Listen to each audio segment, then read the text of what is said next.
ଯେତେବେଳେ ବାହାଘର ହେଲା ବାହାଘର ଆଗରୁ ମୁଁ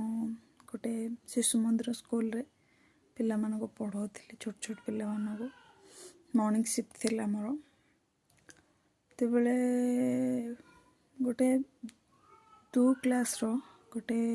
ଛୋଟ ଛୁଆଟେ ମୋତେ ପଚାରିଲା ଗୁରୁମା ଆମେ ଯେଉଁ ପ୍ରଣାମ କରୁଛନ୍ତି ତାର ଅର୍ଥ କ'ଣ ତ ମୁଁ ବି ଟିକେ ହସିଲି ତାକୁ ଆନ୍ସର୍ ଦେଲି ପ୍ରଣାମ ହେଉଛି ପ୍ରେମ ପ୍ରଣାମ ହେଉଛି ଆଦର ପ୍ରଣାମ ଆମକୁ ନଇଁବା ଶିଖାଇଥାଏ ଆମର କ୍ରୋଧ ଅହଙ୍କାର ଆମଠୁ ଦୂର କରିଥାଏ